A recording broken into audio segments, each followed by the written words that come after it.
another Saturday, another fight day, Tyra versus Park, right? That is the fight for today. And then the week after that, it is Roman Dolidze versus Anthony Hernandez. By the way, a guy who I had shared a card with.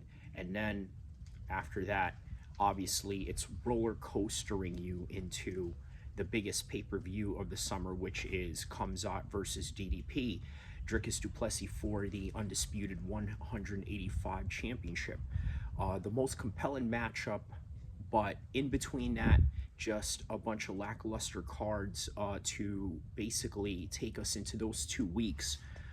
But the news cycle is not too far behind, especially with Arman Tsarukyan calling out Ilia Topuria, saying that he's a duck, and we're going to address that because many people absolutely mistaken business decisions for ducking. Oftentimes they do that, right? And these are one of those cases. That's just really what it comes down to. Sometimes some people have to make certain business decisions based on what is for their best interest in the short term and maybe even in the long term, or depending on what kind of time frame they are trying to accomplish. Like, for example, if I'm trying to get this much at this particular time, or am I trying to go through the longevity, or maybe you're trying to go through the legacy route. Well, here's the problem, right? Well, obviously Arman had his chance. He obviously pulled out, which, by the way, gave Moicano a chance, which is crazy to say that Moicano was a former title challenger. Do you realize how much clout you can use? Even if you lose, okay, you can use that and say, I was a title challenger for the undisputed championship of the world, and you are Moicano, and you did that by default. So by doing so, now you can take that and build your brand, build your success, and also build a resume that has a status quo of legitimacy. But he happened to have gotten that title shot out of default based on the fact that Arman Tsarukyan's back was hurting. Now, look, I'm going to be honest, right?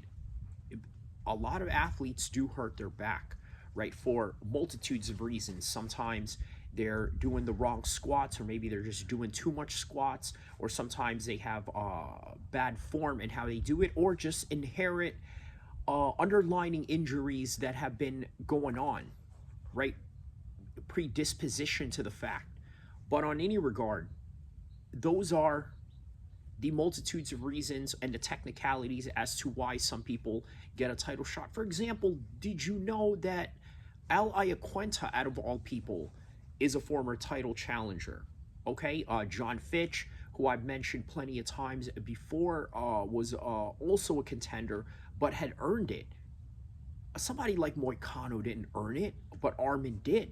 He earned his spot to be there, and not only that, he came into the UFC fighting Islam Makhachev for his debut. Do you imagine how hard that is? But the reality is this, right?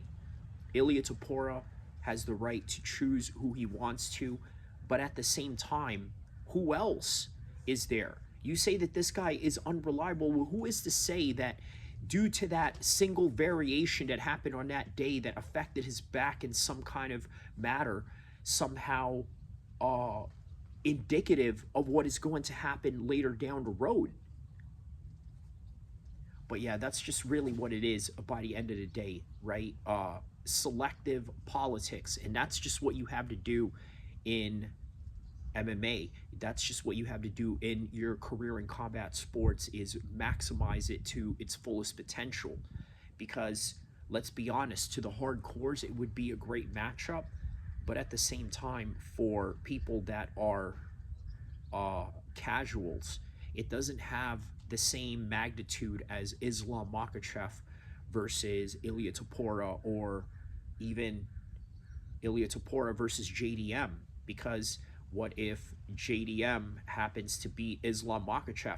And I remember Izzy saying something to the effect of, well, I think JDM is, well, of course, he's going to say that he's an oceanic regional guy. But on any regard, yeah, that is all that I have for this one.